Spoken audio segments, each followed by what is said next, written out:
In the land of grills, I promise you folks, we'll be doing a front shelf on the Zgrills. This is the Zgrills 1052B Smoke Beast. This has got the phenomenal PID in it. It's over 1,000 square inches.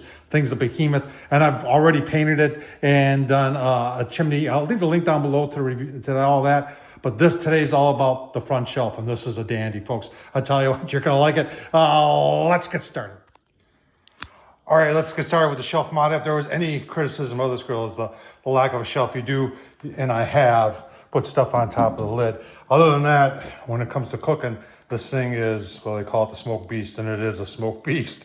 The PID on there is phenomenal. Works very, very well. And even at higher temps, you get good smoke. I was impressed. I kind of did a test running it here in the garage close to the door. But sometimes when you're outside with the wind and everything, you don't get this chance to see, truly how much smoke it was making. And I had to open up the door because it was at 225. There was just, it had this cycle of smoke that was just phenomenal. Okay, that's enough of that.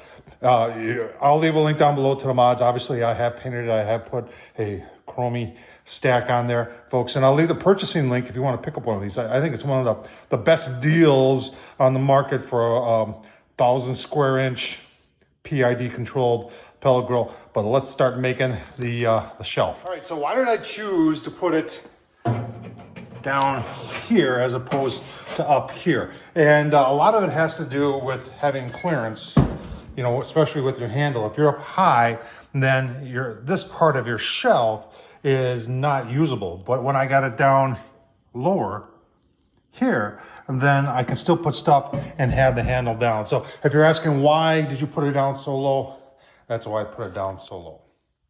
All right, I'll leave the link down below where I got this on Amazon, but this is the hinge we're using. You can see it is 304 stainless steel. And this is just gonna mount on there like this. I'm gonna put it on that side of that screw right there. And that's just gonna go in with some stainless steel nuts and bolts. And I am gonna put some fender washers on the other side just to spread out the weight load a little bit. And then let's take a look at that big chunk of wood. All right, down in the shop, I got a lot of projects going on. The main bench is full of a grill rehab we're doing. That's that Buffalo Forge grill. If you're interested, I'll leave a link down below. That's from the 1950s. And we're gonna try and restore it here. Actually, we are going to restore it. Now here, you can use whatever you want for wood. This is a piece of Kummeru. And Kummeru is like eBay, except it's a little bit more sustainable. And this was on a building project, and this was probably going to go in the dumpster. We were doing some cleaning up, and these were scraps. And I just grabbed 2 of them and said, yeah, you never know what you might use it for. And for me, for this, I know it's way overkill, but it's going to be cool. So all we're going to do is we're going to square it up a little bit better. And, I was thinking about rounding the corners, but I think in order to match the Zgrills with its angles I think I'm just going to cut a 45, short 45 on each side. And when we're mounting our brackets here, I'm going to mount them because I want to stick out a little bit from the grill because it's where it's going to be. It's inlaid past past where the main body of the grill is. So if you see that, I'm going to use that notch right there as a guide. And that's how I'm going to mount it. And that'll hold it out a good, you can see that, that's a good 1.5 inches. And that'll make this 100% more usable. So show you some of that around the way. Now this does have a finish on it already, and I took a whiff, and it is definitely Danish oil. And once I'm done sanding, I do have some Danish oil. And I'm gonna put another coat of Danish oil on it, and it'll be good to go. This stuff will last forever. In fact, if you leave it untreated in the sun and all that, what happens is this turns gray. And it just stays that like that forever. It's like I said, a lot better than pressure treated. And obviously you wouldn't want to use pressure treated around any sort of food products, but this will work very, very well. I got it trimmed up, got our 245s on here. Now I'm going to round over. I've got just a small round over bit and our cordless router, our Bauer one. And this thing actually works pretty good, but I've never used it on Kummeru yet.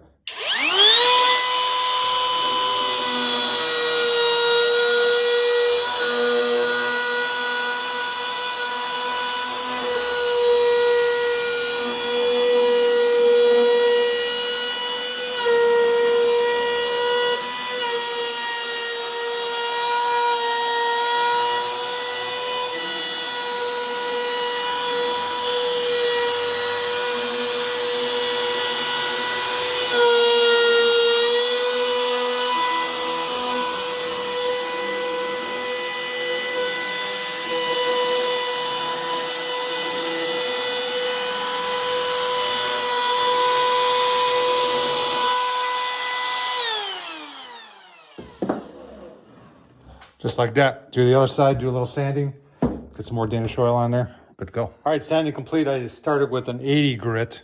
This is really hard wood. And then went to, I don't know what this is, 120. 120. I get a lot of crap over this, using this Bauer stuff, but this thing works phenomenally well. And with all that sanding, and I'm using one of their smaller batteries here.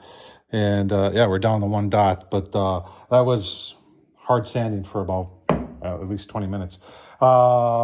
Get the things cleaned up, get Danish oil on, and then we'll put those hinges on. All right, this is what I'm using, Watco Danish oil. And it just puts some on already, and you just wipe it on. And look at the color it brings out. And this will last a long, long time. And if you're storing it outside, I don't store mine outside, so it's gonna last forever. So we're gonna get this on there. Then we're gonna go ahead and put the hinges on the grill, and then we'll install the shelf on the hinges. All right, use the pellet dump to get pellets out of there. Worked. And I've got it sitting up on a box. It's just gonna be easier for me to work instead of me going underneath and laying on the ground to try and get these bolts in. But there's our stainless steel. That's how we're gonna do it. And I'm going 2 inches back. And I'm gonna measure, I'm gonna put that first bolt and nut in. I've got some stainless steel. I only had a project. I'm usually one short.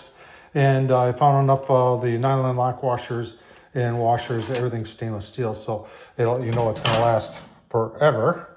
And we're gonna go ahead, center punch, drill one, and then get the measurement the same from, I'm going from right here to there, 2 inches, 2 inches, same thing on the other side. And I'll put the first one in, adjust, drill, and then we'll be good to go. All right, got them both on. Nice, do work. I did struggle with a little bit.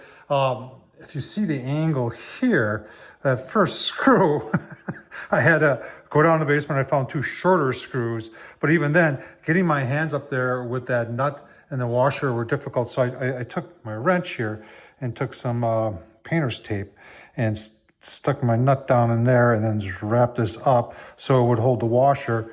And then I got underneath there and using my drill, I got it on there. And if you're saying, Tom, there were 2 holes, why is there now 3 screws? This one here, I don't know if I cross-threaded that one, but I got it on there and I could not get it off. So we drilled another hole and put it in there. Sometimes the struggle bus is right around the corner. Let's, we're gonna leave it like this. We're gonna give that Danish oil a couple hours, maybe 6 hours to dry before I come out here and install it and we can finish this up. All right, just putting the board on there. I've got a 3/4 inch piece of spacer there that that doesn't stay. And then with these type, you gotta make sure you're nice and lined up with the bottom and the top, otherwise these will rub. And you know, I got everything spaced. I'm just using some square drive screws. These are pocket hole screws, but what I like about them is that they are self-drilling. I'm still drilling a pilot hole in this very hard wood. You can see it's got that fluted area there, and which makes itself, and that helps. And I just take it very easily when I'm putting them in, and that's another reason for using the square drive. It just works better. Get those in there, give you a look, see when it's done. All right, look at that. I like the way that looks. Well, I tell you what, that gives a really nice look. So I did leave, you can see we've got a gap here, which is fine. And we've got 10 inches from here to here, which is fine. Doing the 45s, I was thinking about running them, but I think the 45s work really nice with the sharper corners that the Zgrills has. This is, put a lot of panache to this pellet grill. Closed, open. Very nice. Remember, if I can do it, so can you. Tom Horseman at YouTube. You like what you're seeing? Want to support the channel? Super thanks down below. Buy me a beer. Thanks for watching, folks. Appreciate it.